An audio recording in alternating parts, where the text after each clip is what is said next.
Boa tarde a todos e a todas.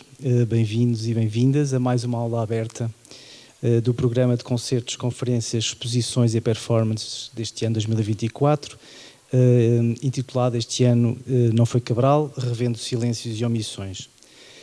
Este é um programa que se propõe, como se lê na apresentação, pensar criticamente a história e as histórias, não necessariamente para as refazer ou reescrever, mas para juntar a essas histórias outros sujeitos, outros corpos, outros objetos, de modo a construir um recorte mais amplo e diverso do mundo, dos seus habitantes e dos seus processos de transformação. Estou a ler uma parte da apresentação do programa.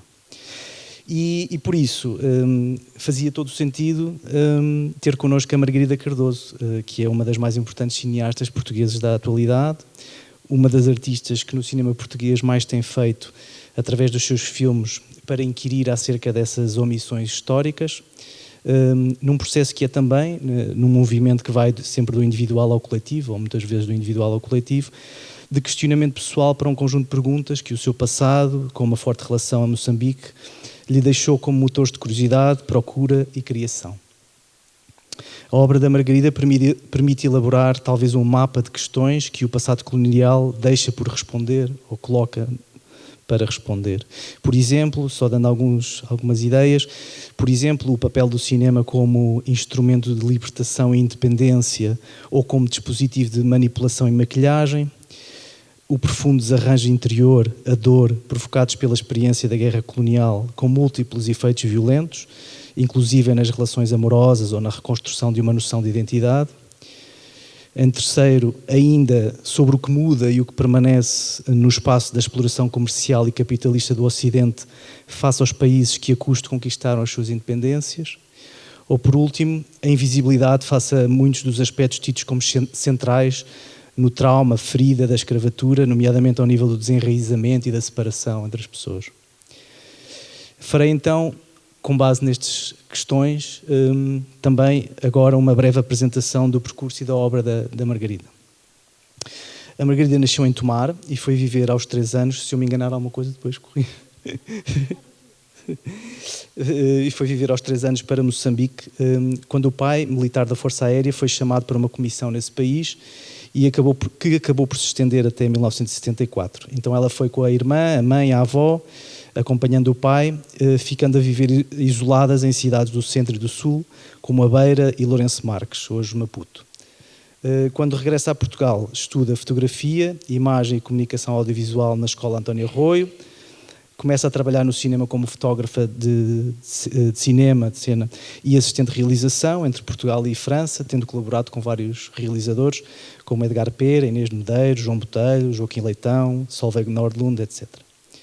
Após as duas primeiras curtas-metragens iniciais, faz o seu primeiro documentário como realizadora, Natal 1971, há cerca de 2 objetos, um de propaganda e outro de revolta, centrais nesse primeiro gesto de olhar para compreender um passado colonial, pleno de silêncio e omissões. No ano seguinte realiza com Carlos Barroco o documentário Com Quase Nada, Brincar em Cabo Verde, sobre os brinquedos feitos à mão com que as crianças em Cabo Verde brincam talvez.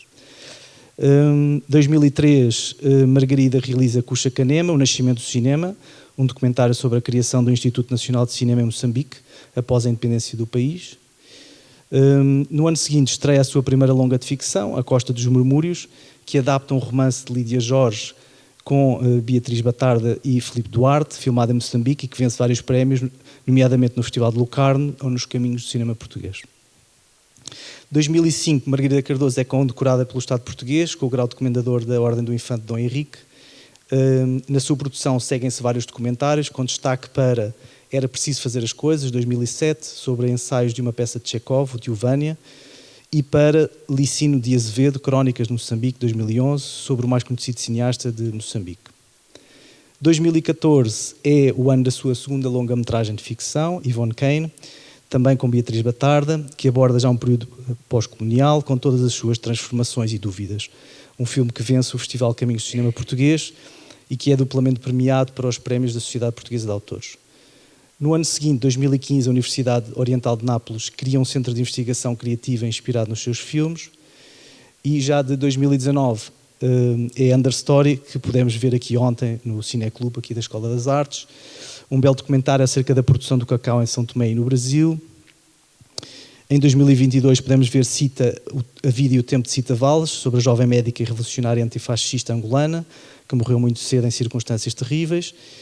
E está ainda por estrear, vai estrear agora em breve, no Indie Lisboa, o seu mais recente filme de ficção, Banzo, com Carloto Cota, Beatriz Batarda, Gonçalo Waddington, que eu creio que talvez a Margarida nos vá falar um pouco, talvez, não sei.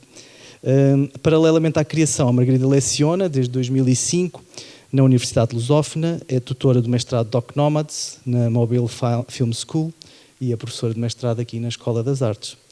Obrigado, Margarida, por estares connosco, quando quiseres.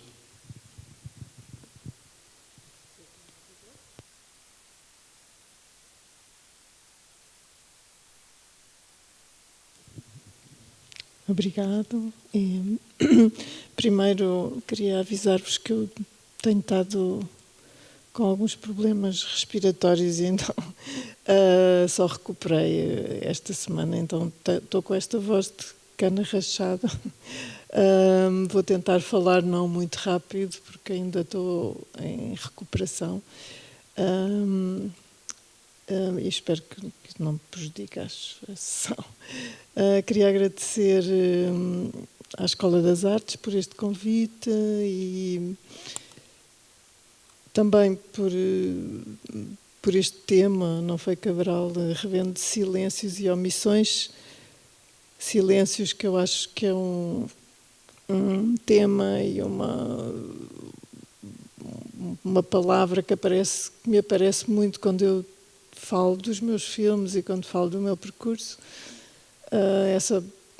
Essa questão do silêncio aparece-me muitíssimo durante estes anos em que trabalhei sobre estes temas coloniais e pós-coloniais, e depois eu chamei, no pequeno resumo que enviei sobre o que é que podíamos falar aqui hoje, além de isto, na realidade, ser uma masterclass, portanto eu irei falar do meu trabalho, mas estava a pensar também puxar um bocadinho a questão de que durante estes, já são quase 30 anos que eu ando à volta destes temas. Não faço isto, digamos, deliberadamente. Faço porque é uma coisa que me continua a atrair e é qualquer coisa que eu sei que ainda há muita coisa por revelar e, portanto, há muitas omissões e continua a haver muitos silêncios e isso continua-me a atrair, de certa forma, a tentar fazer o que eu tento fazer com os meus filmes, que é iluminar zonas de sombra, não é? E também eu pus aqui assim diz histórias decoloniais e depois diz à deriva entre a memória e o esquecimento. À deriva porque eu acho que passado 30 anos eu continuo a sentir-me um pouco à deriva neste campo e acho que isso não é necessariamente negativo.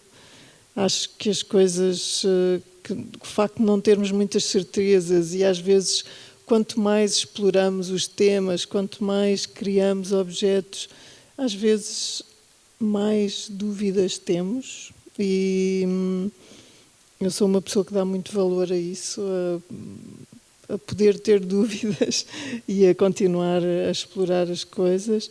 E entre a memória e o esquecimento, porque eu acho que há a noção de memória, como vocês sabem, não é uma coisa muito fácil de definir, não é? Porque nós criamos as nossas próprias narrativas e só a partir do momento em que nós, nas nossas cabeças, criamos, por exemplo, as nossas narrativas pessoais, é que passamos a poder chamar as nossas memórias e isso acontece de um ponto de vista pessoal e acontece também, claro, de um ponto de vista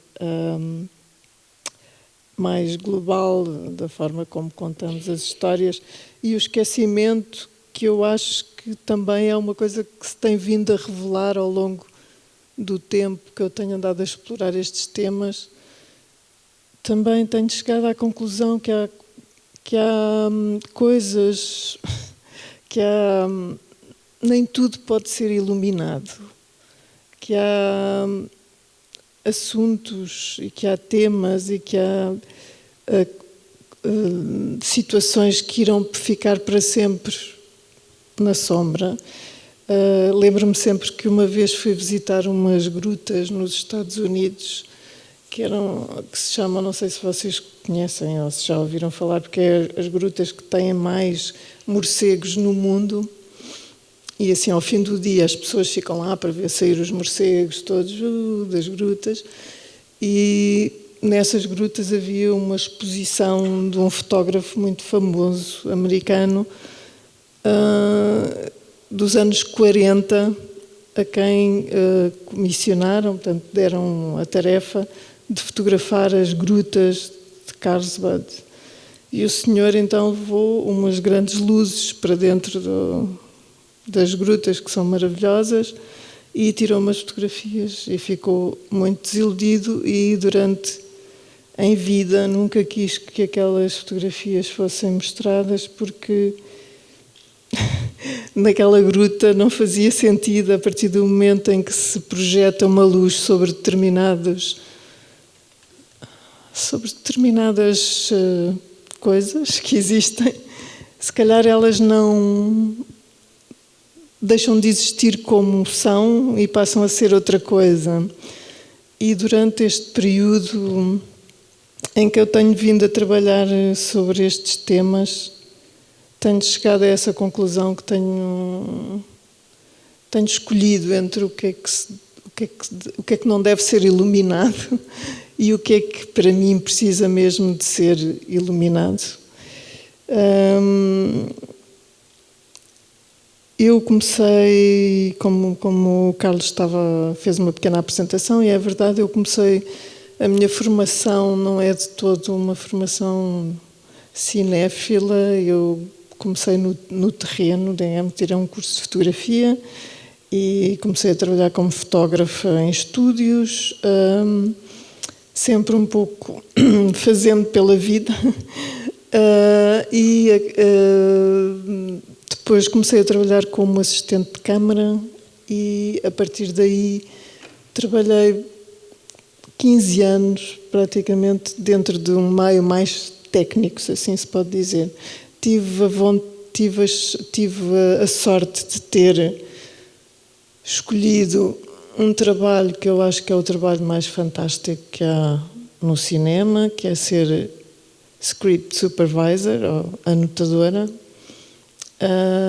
porque é um trabalho que permite estar próximo do que é a criação, permite estar próximo do que é o script ou a origem de um filme, e não temos que estar preocupados com se o figurante está lá horas, não temos que fazer nenhuma ponte específica com a produção.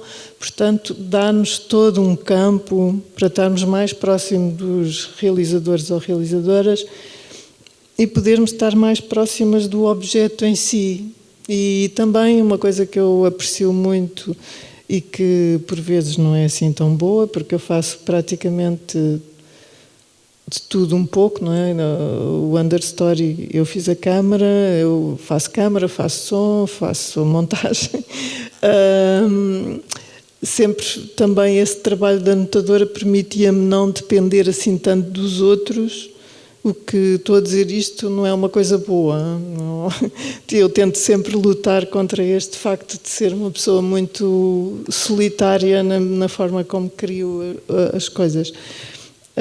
E durante esse tempo, entretanto, eu trabalhei durante esses anos todos em hardcore, ficção. Estou a dizer hardcore no sentido de que eram coisas às vezes muito comerciais. Portanto, eu sou daquelas pessoas que esteve naquele boom do cinema português, das coproduções francesas e tudo aquilo. Portanto, tive uma capacidade técnica, uma aprendizagem técnica muito forte,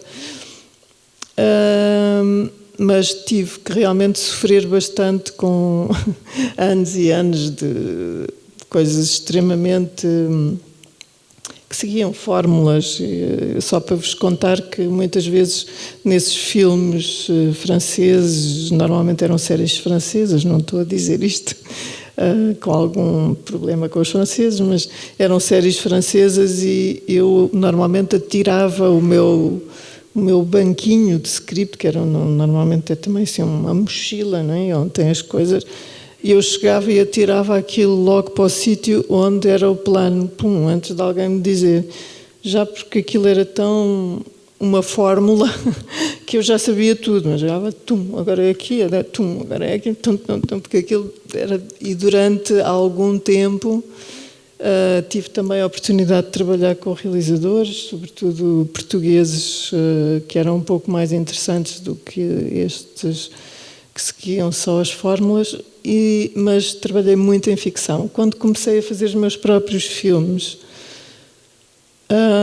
comecei naturalmente por tentar fazer ficção e fiz 2 curtas-metragens, mas a minha vontade de fazer cinema já estava muito direcionada e o meu interesse para tentar perceber qualquer coisa que eu achava que era estruturante na minha forma de ver o mundo e que era qualquer coisa misterioso que se tinha passado algures na minha infância, e comecei a investigar realmente o que é que me fazia ver o mundo da maneira que eu vejo, que às vezes está bastante uma certa nostalgia. Às vezes as pessoas perguntam porque é que os teus filmes são tão tristes.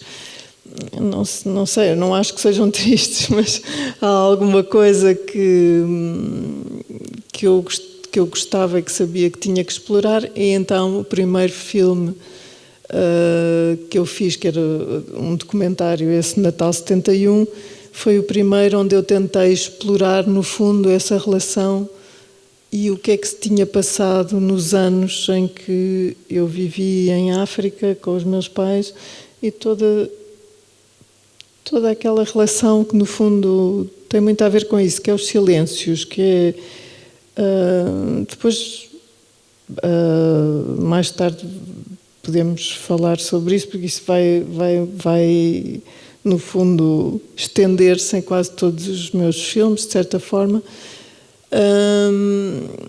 E penso que acho que seria interessante agora eu mostrar-vos um excerto desse Natal 71, porque ele faz um bocadinho de resumo.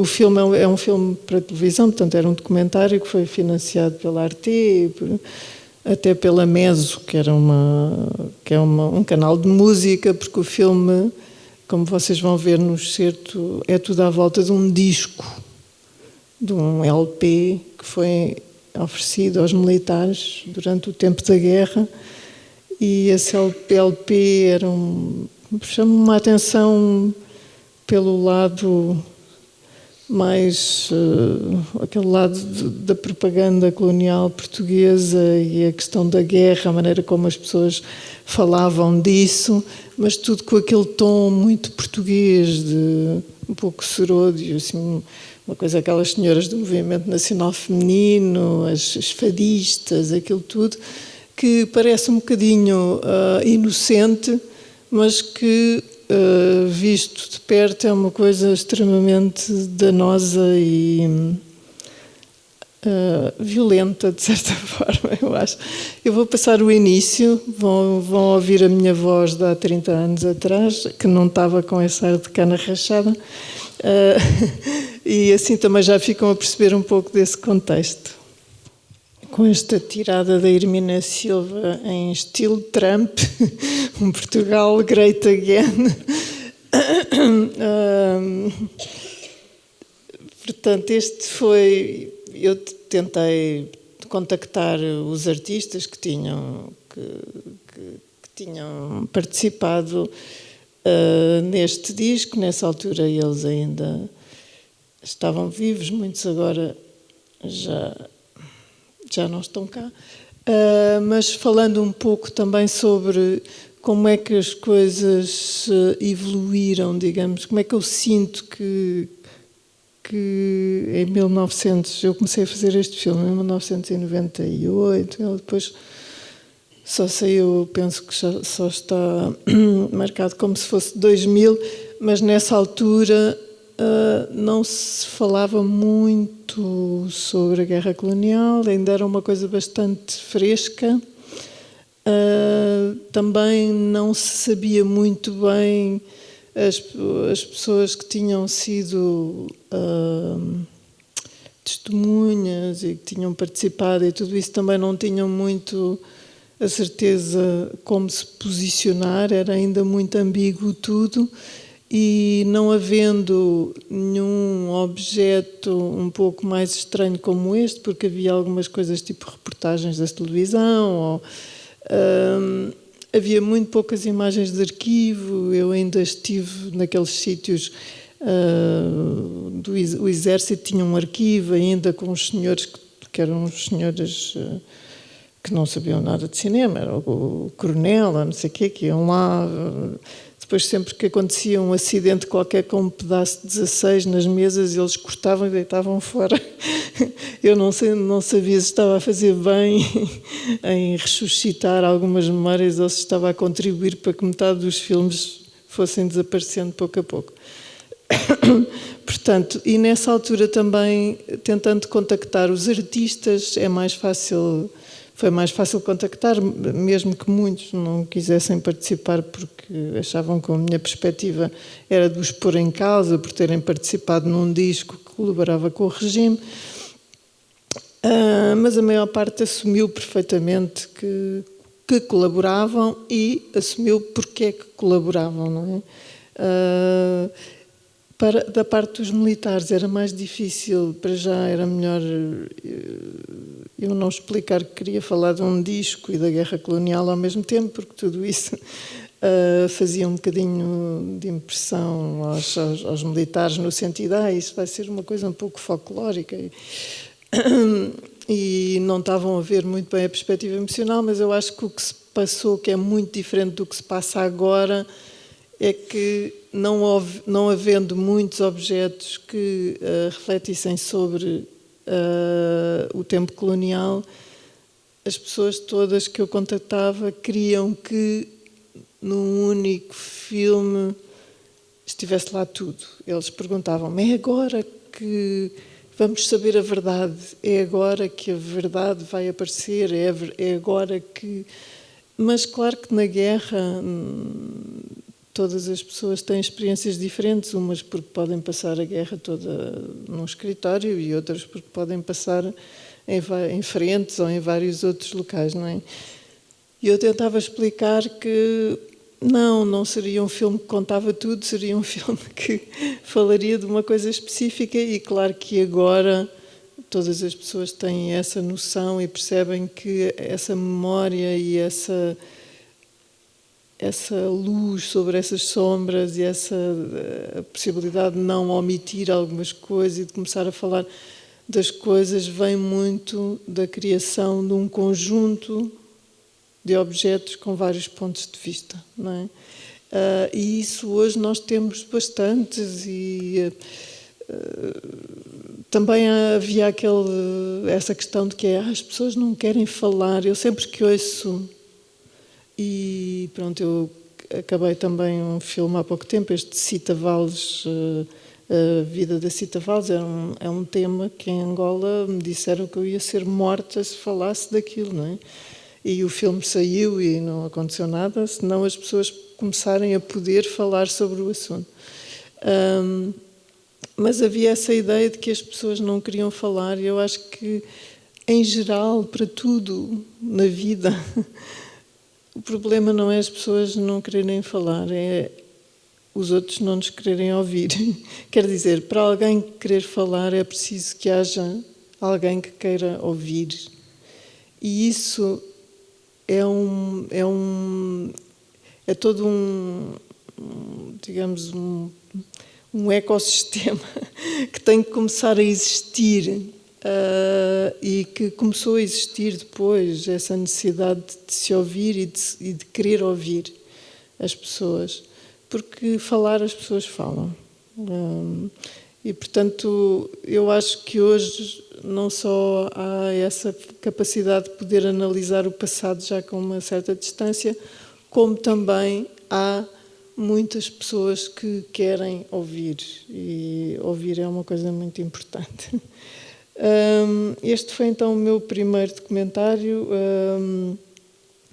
que tratava que se refletia um pouco sobre esse assunto. Ele teve um certo impacto também em França, porque também como era para a televisão francesa, e eu acho que apesar de muitas vezes nos restringirem no nosso trabalho, e isto é uma opinião que eu tenho, vocês depois terão nas vossas vidas e nas vossas carreiras que fazer essas opções, mas eu fiz sempre a opção de tentar financiar os meus filmes,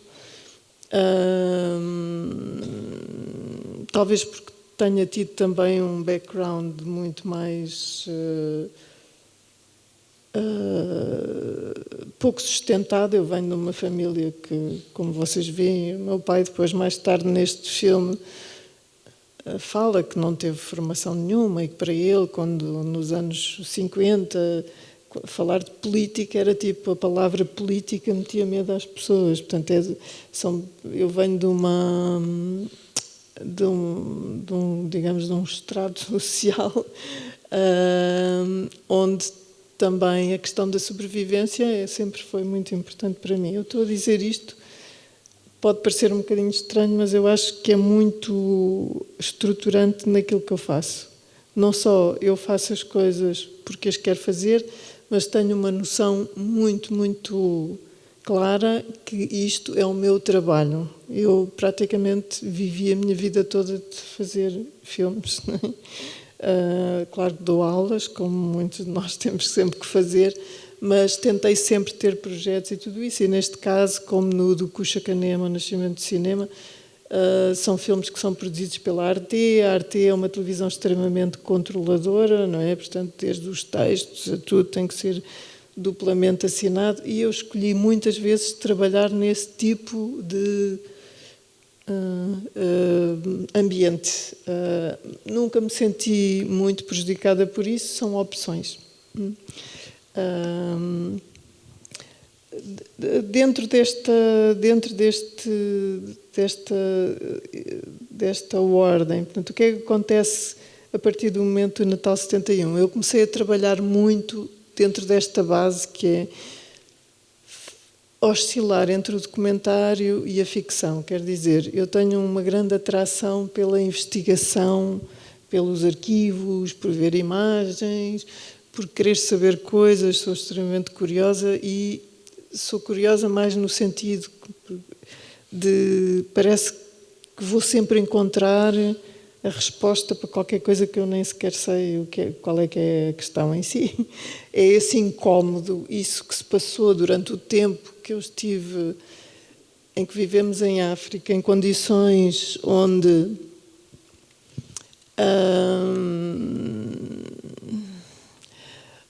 havia muita violência, onde foi muito difícil para mim admitir, porque como o processo histórico é um processo que acaba com uma revolução, não é? E a partir daí é mais como aquela... Lembram-se de que às vezes, não sei se vocês tinham essas brincadeiras, mas nós dizíamos, gostávamos de poder bater nos professores, não é? Quando houvesse uma revolução. E literalmente em Portugal houve uma revolução e nós passámos de poder fazer uma série de coisas e houve realmente uma grande inversão nas ideias e em tudo. E eu acho que muita gente, sobretudo as pessoas da geração dos meus pais e tudo isso, ficaram sem saber o que, no fundo, onde se posicionar no meio disto tudo, não é? E isso criou esse grande, que nós chamamos de silêncio, porque criou esse grande silêncio, essa grande ambiguidade, que eu acho que continua a existir hoje. Existe uma espécie de uma grande ambiguidade sobre o que se passou durante o tempo colonial, em várias frentes, digamos, e não só na guerra, mas em tudo. Acho que há uma grande dificuldade em admitir um processo extremamente traumático para ambos os lados, porque a nossa própria não inscrição, no sentido em que logo depois da Revolução também houve muitas pessoas a questionarem: mas só morreram 9.000 pessoas na guerra colonial. Se calhar, afinal, não foi assim uma coisa tão importante, porque só morreram 9.000 pessoas. Ou é como se, afinal, depois... Mas foi muito rápido, não é? Foi entre o PREC e a parte... E depois do PREC começou muito, já nos anos 80, a duvidar-se mesmo. Não era bem fascismo, dizia-se. Não, isso não era fascismo. Quer dizer, esta senhora que vocês viram aqui a cantar, não é? Se calhar não era uma fadista bem intencionada, não é? E é verdade que ela não andava a esticar a mão, nem nada disso. Mas era toda esta amálgama fez com que, a partir de uma certa altura, se começasse a duvidar se houve realmente fascismo. E como se calhar não houve fascismo, também não houve racismo, porque afinal não éramos assim tão racistas, porque havia outros piores, não é? Os ingleses eram piores do que nós, segundo a história. E tudo isso começou a ser criado uma espécie de um ambiente onde as coisas deixaram de ter importância. E eu acho que isso, sinceramente, continua a existir. Eu acho que nós continuamos a não conseguir inscrever a nossa violência colonial, não a conseguimos inscrever. Agora estou só a falar da fadista, mas é um bocado assim, não é? Parece, não, isto não era bem assim, isto é um bocado, era inocente, era uma coisa, as pessoas não tinham tanta noção. E eu acho que isso também está a atrasar muito de um processo que nós devíamos fazer rapidamente e que não estamos a fazer. E pronto, eu vou continuar porque senão vou demorar muito e queria só no fundo falar sobre... Eu, entretanto, fiz este comentário, comecei já a trabalhar no Natal, na Costa dos Murmúrios, que era a minha primeira longa-metragem, uma adaptação do livro da Lídia Jorge, e a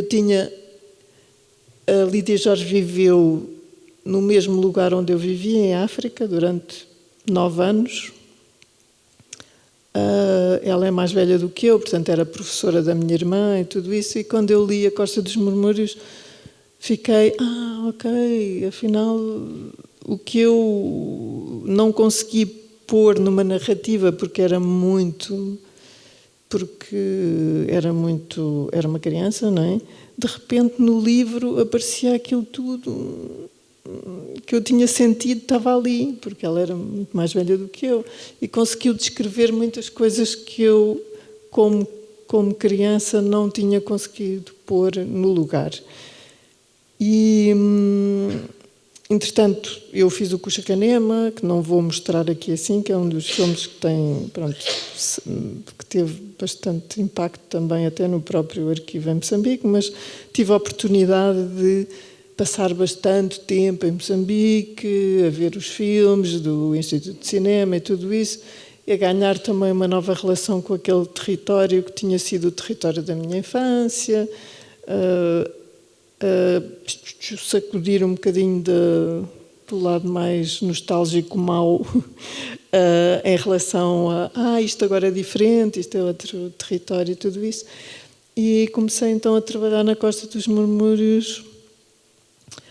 E o livro da Lídia Jorge, eu lembro-me que a primeira vez que fiz uma projeção do filme para ela, já o filme estava pronto, ela disse-me assim: ai filha, nem uma gota de sangue.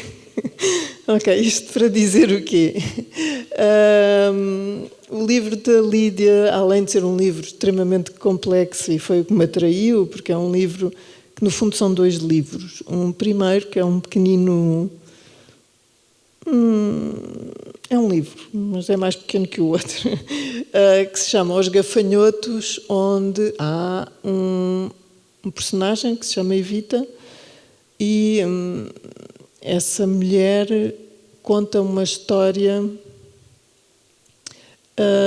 onde tudo se passa num terraço muito bonito, em África, num terraço do Hotel Stella Maris. E nesse hotel há um casamento e no final do casamento há um acidente trágico, misterioso que acontece. Tudo se passa no terraço, numa noite, na noite do casamento. E depois tem o outro livro, que eles estão juntos, que se chama A Costa dos Murmúrios, onde alguém questiona a pessoa que escreveu aquela parte e disse: a sua história é tão bonita, eu não sei se a deveria pôr em causa, mas na realidade as coisas não se passaram assim, passaram-se de outra forma. E foi um livro extremamente difícil de adaptar por causa desta duplicidade, de haver sempre uma história que foi contada, mas eu tentei manter isso no filme. Acho que, de certa forma, consegui, sem ser muito folclórica, no sentido de não se vê muito no filme, está integrado numa espécie de uma orgânica narrativa.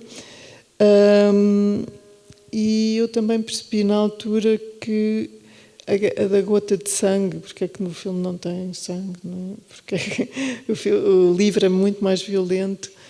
Percebi que eu sempre, não só eu estava a fazer uma adaptação tendo em conta aquilo que eu vi e aquilo que eu vi e aquilo que eu senti em África nesses anos, era como se fosse uma coisa... Aconteciam coisas muito violentas, muitas pessoas a morrerem no próprio prédio, portanto havia muitos... Era já perto do fim da guerra e a guerra estava completamente perdida, e como era um alojamento de pilotos militares, o meu pai, como vocês viram, era piloto, acontecia que havia nessa altura uns novos mísseis Terrar, de Stella, chamavam-se assim, soviéticos, que era tiro e queda, portanto qualquer avião que levantasse voo, pum, já está. Isso foram os últimos anos em África, foram passados nesse alojamento militar, onde havia mortes permanentes. Nós, como crianças, não podíamos ir. Eu gostava imenso de ir ver as viúvas a chorar, né? Ou pelo menos as crianças têm aquela atração sádica de... A minha mãe, claro, não me deixava ver e tudo isso, e afastavam as crianças, mas a realidade é que era tudo muito pesado, e o meu pai, quando saía, também não sabíamos se ele voltava ou não. E tudo muito de interior, muito protegido, uma coisa muito... E foi isso que eu no filme também tentei explorar, e vou-vos mostrar também um excerto, onde o que acontece é que no meu filme nós não vemos cenas de guerra, só vemos fotografias, porque tudo se passa dentro desse interior e entre as mulheres que ficavam, que não iam para a guerra. E eu quis muito falar sobre uma espécie de violência colateral, uma violência... Os homens vão para a guerra, ficam modificados e toda aquela violência contida, e depois aparece como um eco sobre tudo, não é? E que esse eco dessa violência, que cai sobre os animais, sobre as mulheres, sobre as pessoas mais fracas, é muito difícil de exprimir. É uma violência muito... que tem muito a ver com aquilo que eu vos estava a dizer da não inscrição. É violência, mas não é. É um trauma, mas não é. Primeiro que eu conseguisse dizer que o que eu tinha passado em África é uma situação traumática, demorei muitos anos para admitir. Porque, na realidade, tudo o que estava à volta era muito...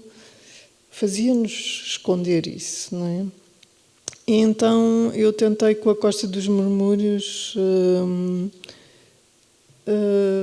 fazer isso, portanto, contar a história desta mulher que chega a Moçambique e que encontra que casa com um rapaz que tinha sido colega dela, um matemático, e que quando chega encontra um homem diferente. E é o percurso dessa mulher nesse território, e depois um território que eu quis também que fosse um território que, no fundo, não fosse convidativo. Portanto, o filme tem muito vento, por exemplo. As pessoas não são convidadas nesse território, estão sempre um pouco incomodadas com isso tudo. E outra característica também que eu acho que tenho nos meus filmes é a questão de eu não tenho nenhuma tendência a ir para o centro da... A violência muitas vezes é gerada num núcleo qualquer e eu não me aproximo desse núcleo. Agora podem-me dizer, se calhar porque eu não consigo lidar com isso em termos artísticos ou em termos de lhes dar uma forma. Se calhar é verdade, é isso. Mas eu não tenho nenhuma atração pelo momento onde a violência se gera. Tenho muita atração pelos ecos e por tudo aquilo, esse rasto imenso que vai ser deitado, no fundo, que é muito difícil depois de combater e sobretudo de identificar.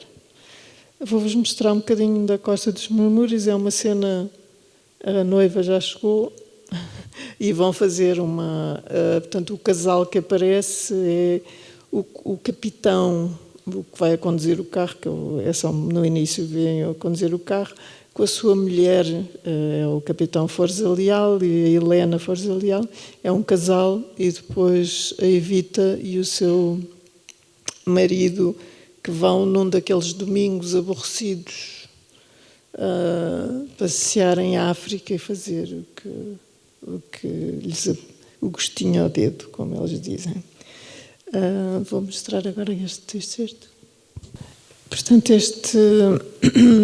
a Costa dos Murmúrios falava muito disso também, esta questão do olhar feminino, ou da forma como as mulheres foram tratadas ao longo destes anos todos também.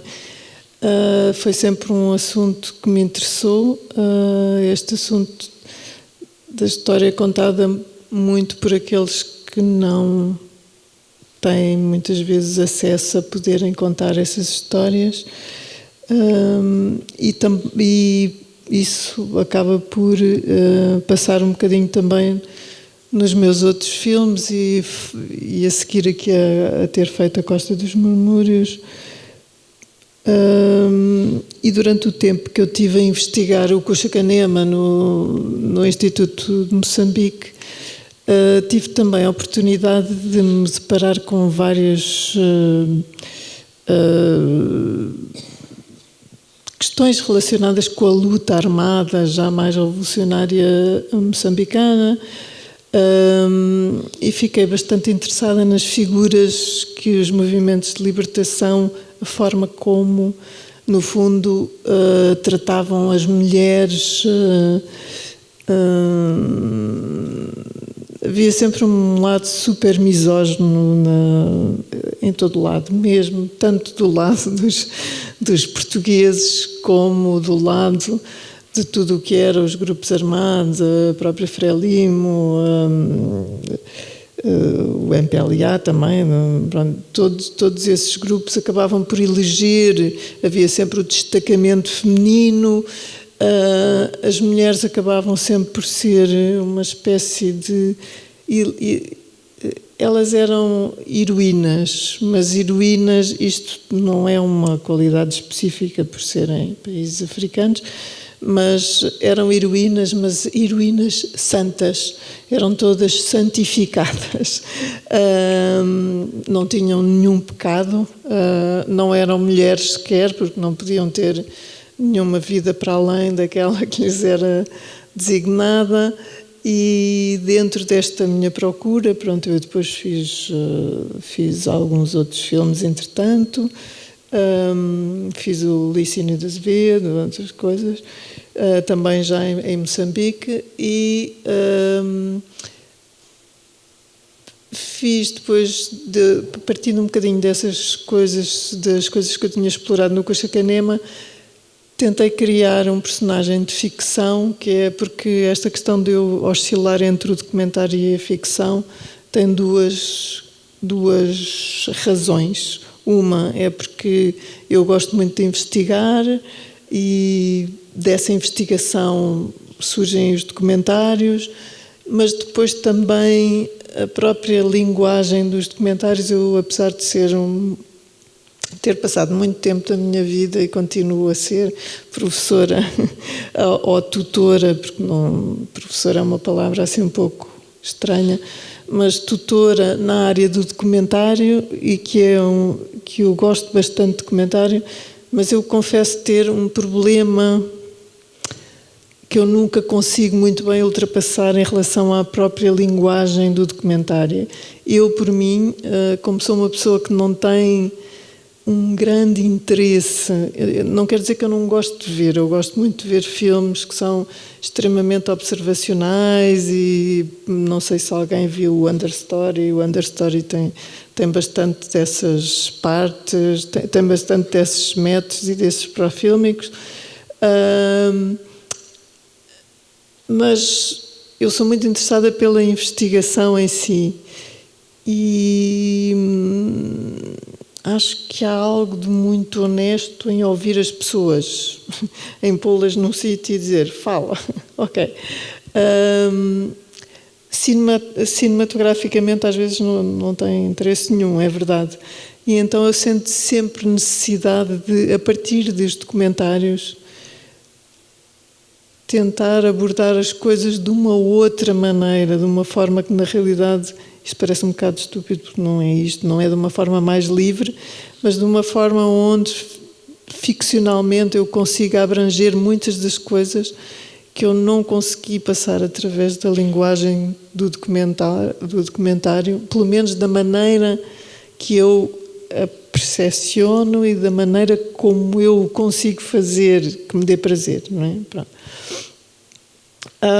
E a partir daí eu fiz depois uma outra longa-metragem, que é o Yvonne Kane, e que é um filme que provavelmente, ainda bem que eu o fiz naquela altura, porque eu acho que nunca mais o conseguiria fazer. Hoje não o conseguiria fazer. Não o conseguiria fazer, não sei se isto é bom ou se isto é mau, mas eu teria muitos problemas em falar, provavelmente hoje, sem me pôr muitas dúvidas sobre, de uma forma muito livre, ter falado do que no fundo o filme passa-se todo num pós-independência e passa-se num território que não tem nome, e muitas vezes isso acontece nos meus filmes. Não é uma terra específica, pode ser whatever, pode ser um outro território, mas é uma filha que vai ter com uma mãe a um país africano, e essa mãe é uma senhora branca que como foi muitos casos nos pós-independências dos países africanos, havia muitos brancos que iam para ajudar, não era a famosa cooperação, mas era mesmo uma coisa muito engajada politicamente, eram pessoas muito ligadas aos partidos, que normalmente, neste caso, os partidos que depois da luta armada acabaram por ficar no poder, por variadas razões, algumas não muito certas, e então esse filme, que o Yvonne Kane, conta a história dessa pessoa branca, e portanto é a mãe e a filha, mas dessa senhora que acaba por, passado muitos anos, e o filme É um filme contemporâneo que se passava portanto, nos anos 2000, na altura que eu filmei, onde essas pessoas, e isso não acontece só com o personagem, há muitas, isto vem da minha experiência nesse território, havia muitas pessoas que acabavam por ficar perdidas nesses territórios, sem estarem já ligadas politicamente ao momento revolucionário que tinha acontecido na altura, mas que depois se deixavam ficar nesses territórios, já sem nenhum território identitário. Isso é uma coisa que também me toca muito, porque eu tenho uma identidade bastante blur, se assim se pode dizer, quer dizer, também não acho que seja importante vocês perceberem de onde é que são, eu sou daqui, eu sou daquela, não sei o quê, mas eu não sou uma pessoa que tenha memórias do género, os meus coleguinhas da escola, nós andávamos sempre a andar de um lado para o outro, então eu não pertenço especificamente a lado nenhum, não me sinto muito ligada a determinadas questões culturais portuguesas. Quer dizer, não me sinto em casa em lado nenhum e sinto-me em casa em todo o lado, o que é bom. Mas neste filme eu queria falar muito no Yvonne Kane disso, dessas pessoas que ficam perdidas numa espécie de um território do passado, num território que corresponde mais ou menos a uma espécie de uma no man's land, não existe nada, as pessoas deixaram de ter o seu lugar.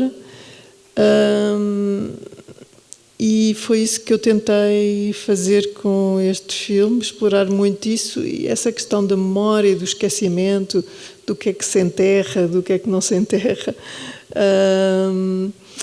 do que é que verdadeiramente é possível, no fundo, criar. E o filme tem uma coisa, uma forte... sublinha muito uma espécie de uma incompreensão e de uma falta de comunicação, a impossibilidade de comunicação entre, neste caso, o mundo dos africanos e o mundo dos brancos, assim se pode dizer, não é? Dos brancos, mesmo estando lá, uma espécie de convivência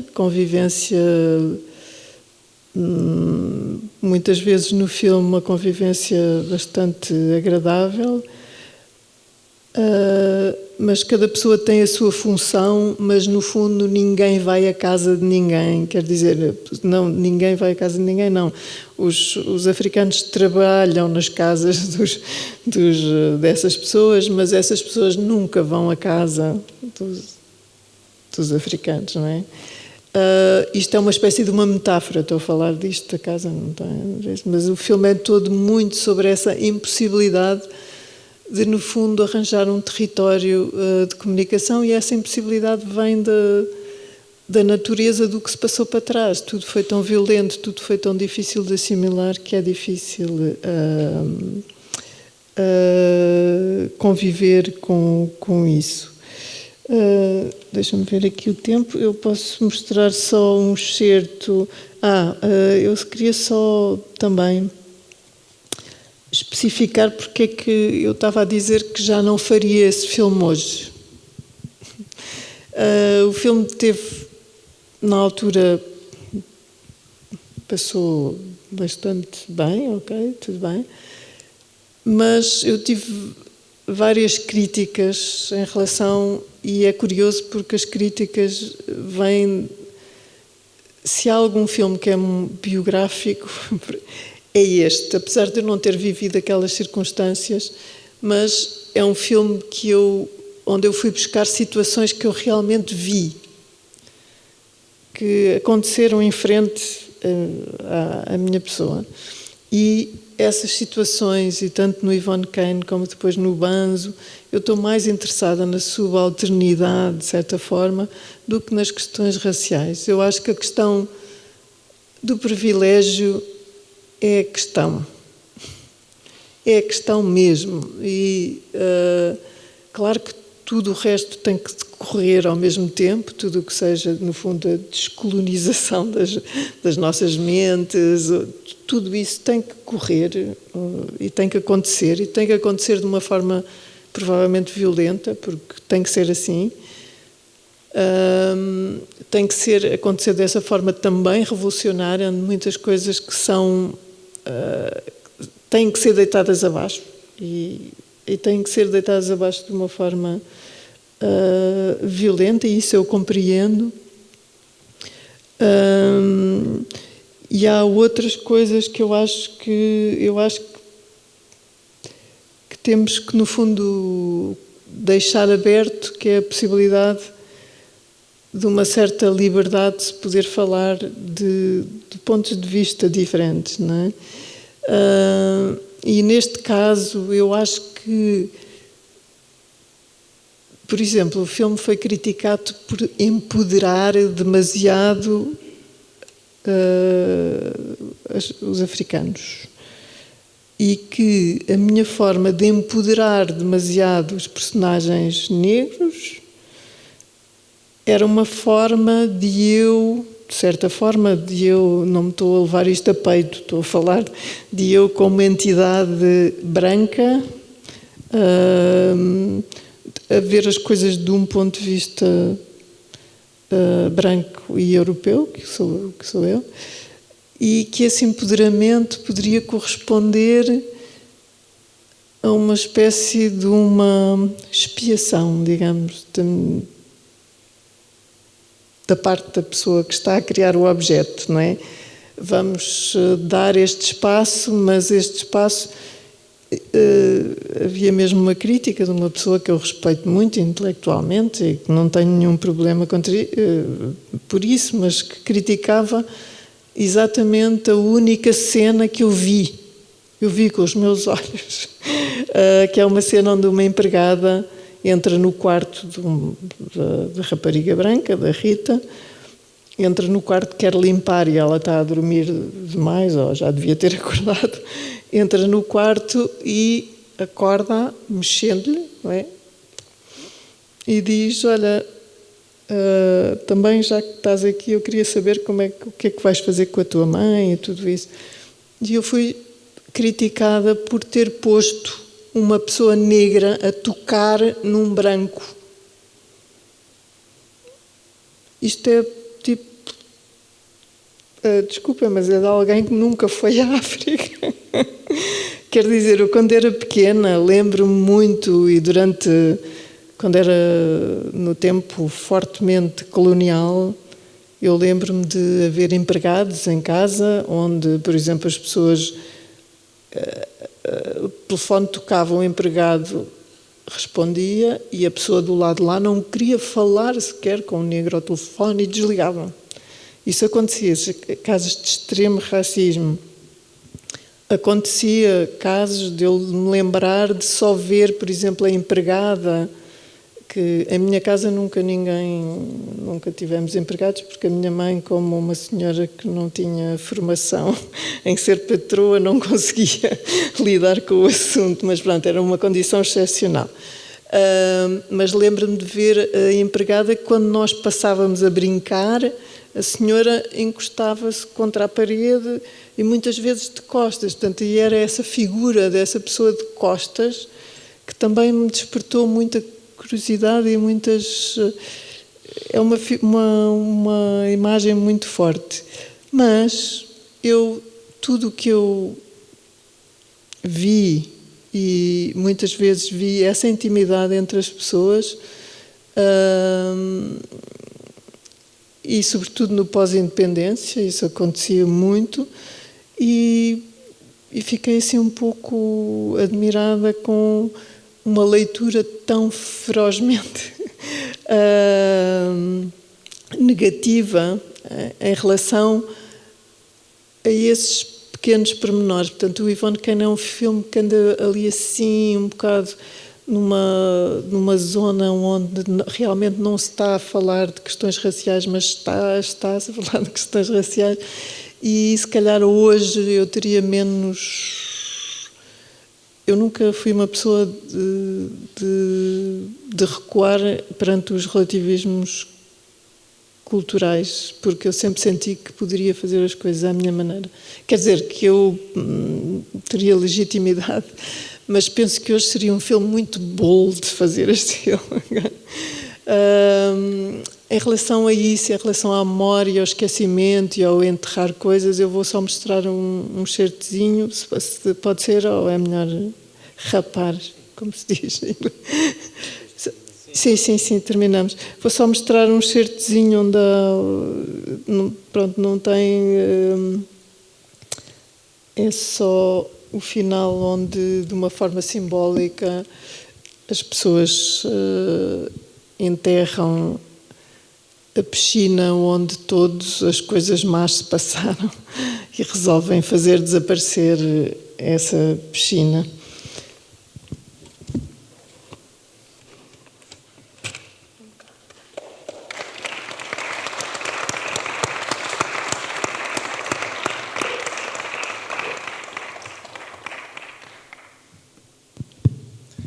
Obrigado, Margarida.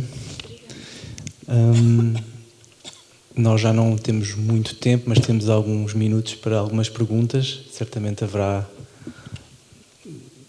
questões sobre esta reflexão, esta viagem também bastante rica. Alguém tem alguma questão? Vou passar aqui. Olá, obrigado pela conversa e pelos certos.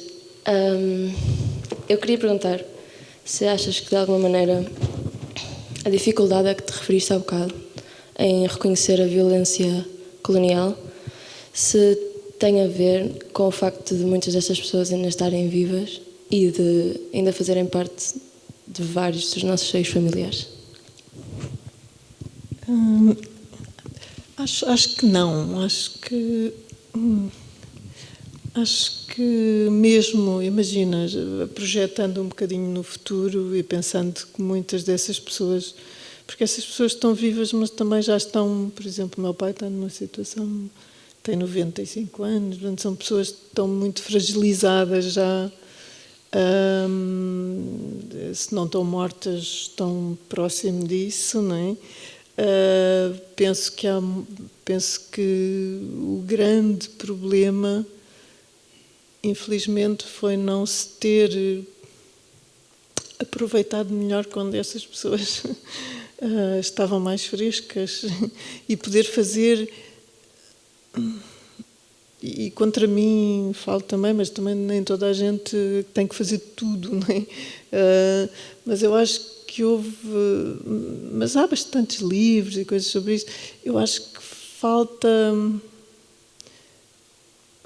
uma perspectiva mais sobre a forma, por exemplo, aquele livro alguém leu um livro da Isabela Figueiredo que se chama Caderno de Memórias Coloniais, leste? Sim, maravilhoso.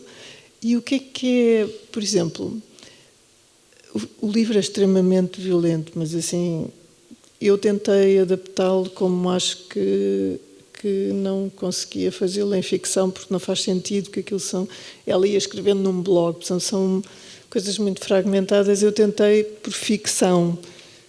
Eu concorri 3 vezes, nunca ganhei, fiquei sempre em segundo, porque não tenho realmente um currículo em animação, desculpa. Nunca consegui, mas apresentei vários projetos de animação, partindo das fotografias e tudo isso. O que é que acontece? Acontece que há muitas pessoas que não foram ouvidas, que não fazem parte da história oficial. Essa é a história mais violenta, porque o pai da Isabela Figueiredo e a própria família são pessoas de classe baixa mesmo, quer dizer, são daquelas pessoas que, como está no livro, ela e depois o personagem dela, ou ela própria, a Isabela, vem, é uma coisa biográfica, vem viver, que os pais a enviam já naquela fase pós-independência mais agitada, enviam-na para o sítio de onde o pai nasceu e tudo, que é nas Caldas da Rainha, onde a avó vivia com as suas galinhas dentro da casa, onde faziam xixi e outras necessidades num brequinho, e onde a avó estava sempre a elogiar o teto em peladure, que não entrava lá uma gota de chuva, e onde as pessoas tinham muita fominha, muita fome.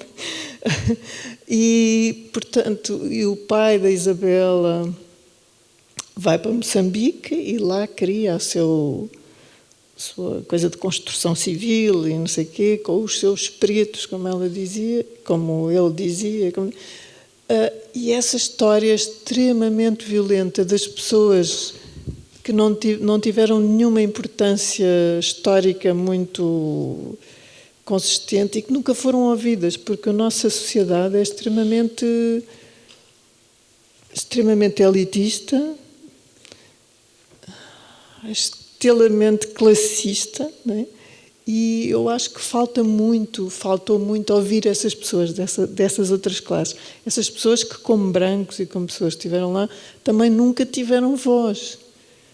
Não tiveram voz, como também não tiveram as pessoas que foram exploradas e que foram colonizadas. E eles eram também, no fundo, uns subalternos da sua própria ignorância, da sua própria falta de visão e tudo isso.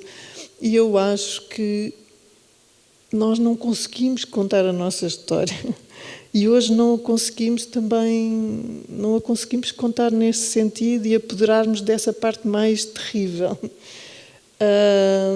E ao contrário dos ingleses ou tudo isso que conseguem perceber que toda a estrutura do Império Britânico e no fundo a agência oficial que criou o colonialismo não é fácil, mas existe e pode ser desmontada, pode ser questionada. Nós podemos questionar todas as ações. Não quero ser muito longa, mas a descrição do Eduardo Lourenço sobre a diferença entre o colonialismo português e o colonialismo britânico, que era os britânicos diziam, por exemplo, o povo colonizado, portanto, davam-lhe possibilidades de estudar e diziam-te: levanta-te, mas não te aproximes. E nós dizíamos: aproxima-te, mas não te levantes. E tudo isso é o que faz com que hoje em dia nós estejamos muito confusos para fazer uma espécie de uma análise do que foi a nossa culpa, que existe, e fortemente, mas não a conseguimos materializar, de certa forma.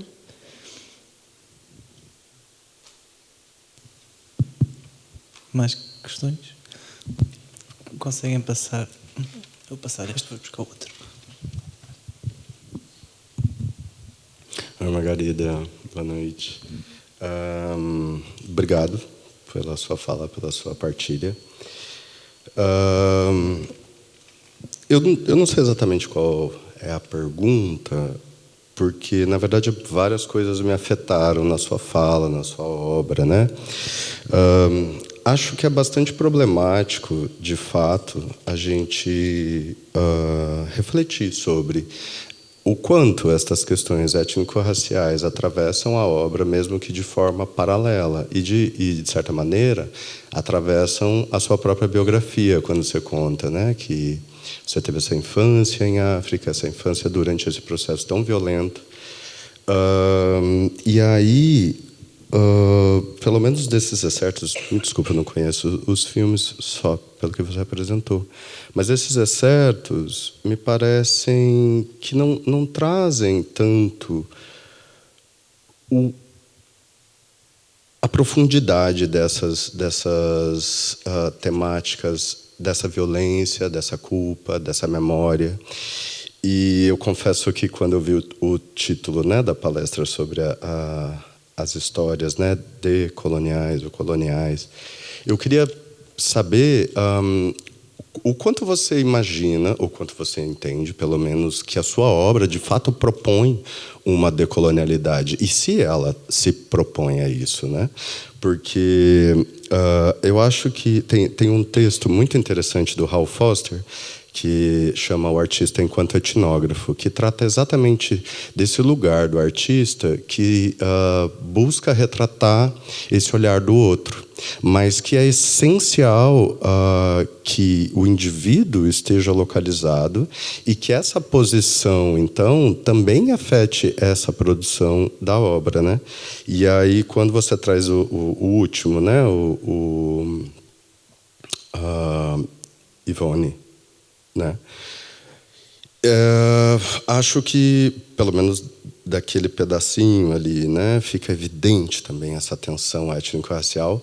E aí, na sua fala, você diz que talvez as suas questões não eram sobre a disputa, mas talvez sobre os privilégios. E aí você também diz agora, né, no final, que você nunca sentiu que você não podia falar de nada, né, que você pode falar de tudo.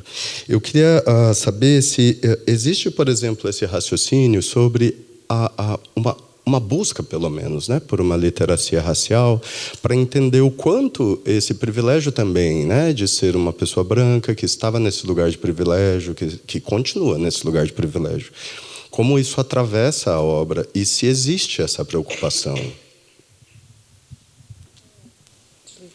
Sim. Sim, eu acho que existe. Eu acho que tu não podes, como artista, dizer. Claro que tens preocupações, não é? Mas o meu lugar, não é? O lugar de onde eu vejo as coisas e de onde eu sinto que legitimamente posso trazer algo de útil ou de algo que possa servir como reflexão é do lugar de onde eu estou ou de onde eu estive, porque nós mudamos sempre, não é? Estamos sempre a mudar e estamos sempre... Não é a mudar de opinião, mas nós somos em transformação completa, não é? A forma como eu vejo hoje as coisas provavelmente não é a forma como eu via há uns anos atrás e tudo isso. E há uma tentativa, eu acho que há uma tentativa de entender o outro, mas há sobretudo eu sinto uma grande consciência, eu acho que pelo menos tenho isso. Tenho uma consciência muito grande dos limites que eu tenho de um certo entendimento, não é? E eu, nos meus filmes, o que eu faço é passar-te, a ti, aquilo que eu vivi, não é? Agora, pronto, nos excertos, provavelmente não contém, no fundo, toda a história do filme, que é um pouco, digamos, mais violenta em todos os seus aspectos, e tem várias nuances, e todos eles são muito carregados de muitas questões, não é? E quando eu digo que não estou... que as questões raciais podem não ser as questões que estão mais à frente nos filmes, é porque em todos, por exemplo, na Costa dos Murmúrios, muito mais do que no Ivone Kane, não é? Acho que as questões raciais estão mais presentes, também porque era um outro tempo, mas no Ivone Kane, sendo um tempo pós-independência, eu tenho muito do que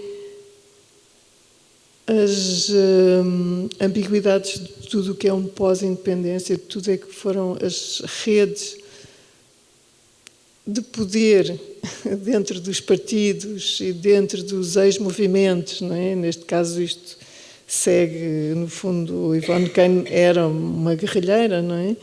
E há alguém a tentar saber a história dessa guerrilheira, o que é que se passou com ela, não é? E tu aí entras noutros campos. Claro que a questão racial é importante e o excerto que eu mostrei foi muito em relação àquilo que se calhar eu estava a dizer que hoje eu não me sentiria tão à vontade para fazer, porque sentir-me que muitas vezes é questionada essas questões do mas tens o direito de falar dos brancos em África, estás a ver? Num pós-independência, será que eu tenho esse direito? Eu tenho, não é? E acho que realmente eu tenho essa preocupação. Eu agora fiz mais um filme que se chama Banzo, que se passa numa plantação de cacau em 1907.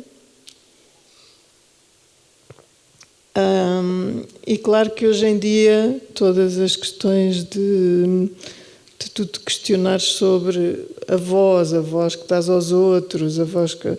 Claro que tudo isso, para mim, isso está muito presente. Agora, a única coisa que eu não quero nunca deixar de ter é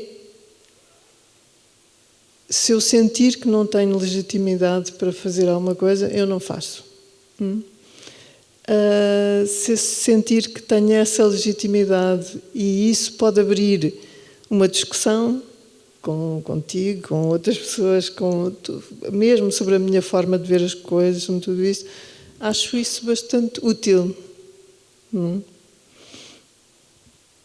Não sei se respondi, mas tu também disseste que não sabias bem qual é que era a questão. Bom, infelizmente, nós já não temos mais tempo. Muito obrigado, Margarida. Obrigada por ter Salva de estado. palmas.